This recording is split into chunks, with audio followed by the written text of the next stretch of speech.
जय श्री कृष्ण, राधे राधे। प्रिय बंधु, भगवान को प्राप्त करने के 3 साधन। 2 साधन श्री कृष्ण भगवान श्रीमद् भगवद गीता में अध्याय 6 के 30वें श्लोक में बताते हैं। यो माम पश्यति सर्वत्र सर्वत्र चामयि पश्यति तस्याहम न प्रणश्यामि साचा में न प्रणश्यति। यानी जगत में भगवान को देखना। दूसरा, भगवान में जगत को देखना। यो माम पश्यति सर्वत्र सर्वम चामयि पश्यति। और एक तीसरा साधन जो है 7वें अध्याय के 19वें श्लोक में श्री कृष्ण भगवान बताते हैं। बहूनाम जन्मनान्ते ज्ञानवान माम प्रपद्यते वासुदेव सर्वमिति सा महात्मा सुदुर्लभा।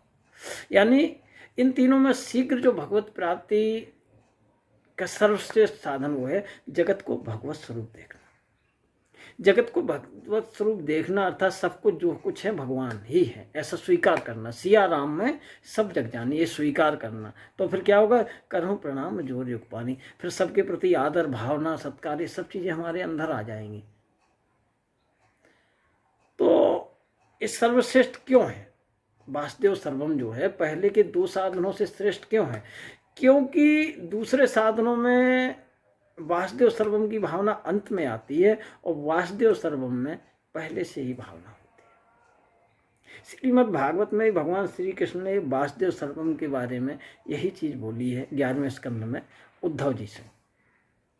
अयम ही सर्व संकल्पा नाम सदृचीनो मतो मम मदभावा सर्वभूतेषु मनोवाक्य कार्यवृत्ति भी।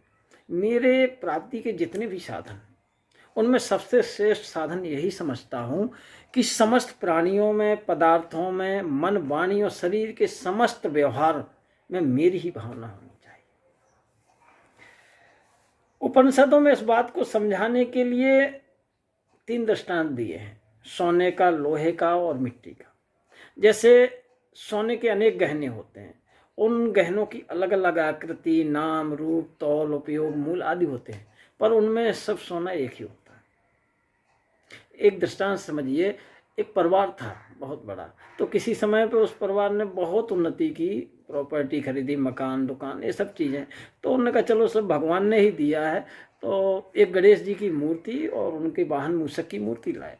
लेकिन होता क्या है कि जब कोई परिवार या कोई फैमिली या कोई मनुष्य इतनी ज़्यादा उन्नति कर लेता है तो अधिकतर कुछ परसेंटेज ये होता है, कुछ बच्चों में मानसिक कमी के कारण क्योंकि उनकी आंखें तो खुलती साधन संपन्नता में, तो कर्मशील नहीं रहते, वो आलसी या लापरवाह इस तरह के होते हैं।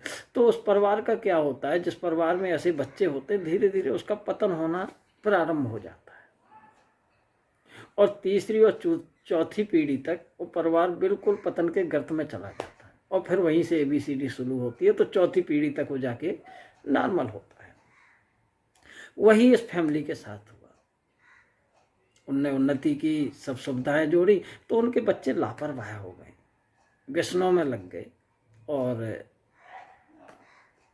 काम करने में उनका कोई इंटरेस्ट नहीं रहा। तो धीरे धीरे उनका पतन हुआ। फिर उनके बाप ने बेचा, फिर इस तरह से प्रॉपर्टियां बिकते बिकते एक समय ऐसा है कि सिर्फ एक मकान में और थोड़ा बहुत कुछ दुकान वगैरह सब बिक गई। तो अभाव की जिंदगी में एक दिन ऐसा आया कि सबने सलाह की कि चलो आज गणेश जी को, मूषक को बेच देते हैं और इसके बदले एक छोटा सा मूषक छोटे से गणेश जी ले आए। तो जाके सुनार के यहाँ पहुँचते हैं। सुनार के यहाँ जाकर के तुलवाते हैं। तो पहले गणेश जी को तोलता है, लो जी आपके गणेश जी हुए 25,000 के। ठीक है, 25,000 उसने गिन के दे दी। मूषक तोलते हैं, हाँ लो जी ये मूषक आपके हुए 75,000 के। तो जो बेचने गए थे महाशय वो गुस्सा हो गए, अरे कैसी बात करते हो, गणेश जी तो भगवान है, अरे मूषक तो उनका वाहन है, तो गणेश जी की कीमत ज़्यादा होना चाहिए, मूषक की कम होना चाहिए। तो ज्वेलर मुस्कुरा के बोला, प्रभु महाशय हम ना तो गणेश जी खरीद रहे हैं और ना ही हम मूषक खरीद रहे हैं, हम तो सोना खरीद रहे हैं। हम सोना, मूषक में और गणेश जी में सिर्फ सोना देख रहे हैं, ना मैं भगवान देख रहा हूँ और ना भगवान का वाहन देख रहा हूँ। कहने का आशय है कि सब मूल रूप में सोना ही है। जैसे लोहे के अस्त्र शस्त्र हो, चाहे कुल्हाड़ी हो, चाहे फरसा हो, चाहे भाला हो, चाहे बर्छी हो, कुछ भी हो, लेकिन उसके मूल तत्व में सिर्फ लोहा होता है। मिट्टी के बर्तनों में चाहे घड़ा हो, चाहे सुराही हो, चाहे बर्तन हो, कुछ भी हो, लेकिन उसका जो मूल तत्व होता है उसमें मिट्टी होती है। इस तरह से और घड़ा जो फूटने के बाद फिर मिट्टी बनेगा, मिट्टी से ही तैयार हुआ और मिट्टी ही बनेगा। तो कहने का आशय है कि ऐसे ही परमात्मा से उत्पन्न हुई सृष्टि को परमात्मा रूप देखना है। अब यह जगत परमात्मा का है स्वरूप, इस बात को ठीक समझने के लिए हम विचार किया जा सकता है। अब जरा सोचें कि संसार की जितनी भी वस्तुएं हैं, सबके मूल में एक अनुत्पन्न वस्तु है जिसको मनुष्य बना नहीं सकता, कोई भी वैज्ञानिक बना नहीं सकता। जैसे कि मान लो हम गेहूं की कई तरह की चीज़ें बना सकते हैं, लेकिन पर गेहूं का दाना नहीं बना सकते हैं। चनों की कई चीज़ें बना सकते हैं, पर चना नहीं बना सकते हैं। आलू की कई तरह की चीज़ें बना सकते हैं, पर आलू नहीं बना सकते हैं।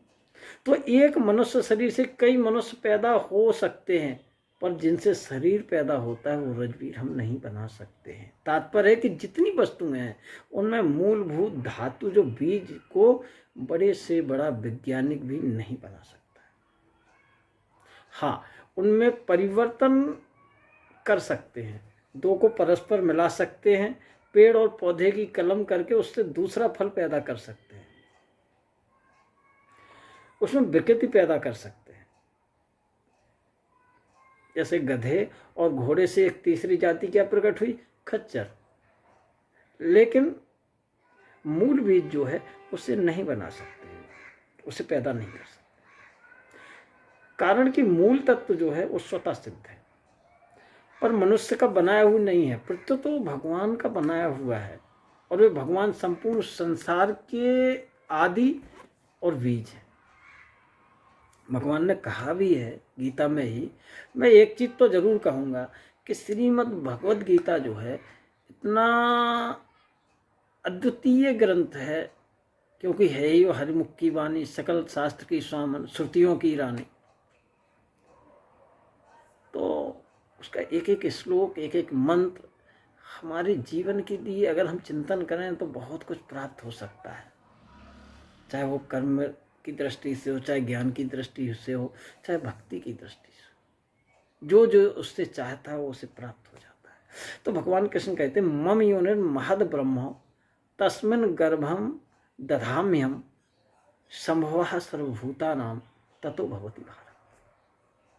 हे भारत, मेरी मूल प्रकृति तो उत्पत्ति स्थान है, और मैं उसमें जीव रूप गर्भ है, मानी बीज का स्थापन करने वाला पिता हूं, उससे संपूर्ण प्राणियों की उत्पत्ति होती है। आगे श्री कृष्ण भगवान इसी 14वें अध्याय के 4थे श्लोक में भी यही चीज कहते हैं, सर्व योनिष कौन्तेय मूर्तयः संभवन्त्यः तासाम ब्रह्म महद योनिर अहम बीज प्रदाह प्रता। हे कौन्ते, संपूर्ण योनियों में प्राणियों के जितने भी शरीर पैदा होते हैं उन सब में व्यस्त शरीरों की मूल प्रकृति तो माता है, और मैं बीज स्थापन करने वाला पिता हूं। तो जब सबके मूल में वही परमात्मा है तो हम भगवत स्वरूप ही देख सकते हैं।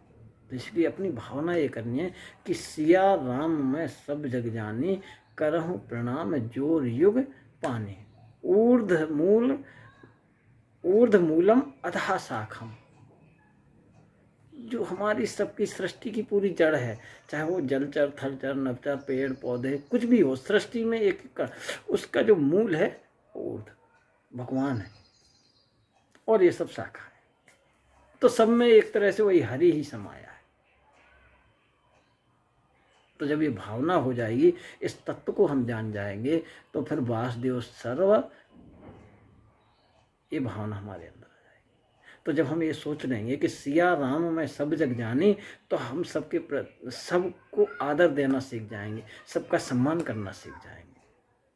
तो प्रिय बंधुओं, वासुदेव सर्वमिति, सिया राम में सब जग जानी, और सबका सम्मान करो, सबका आदर करो।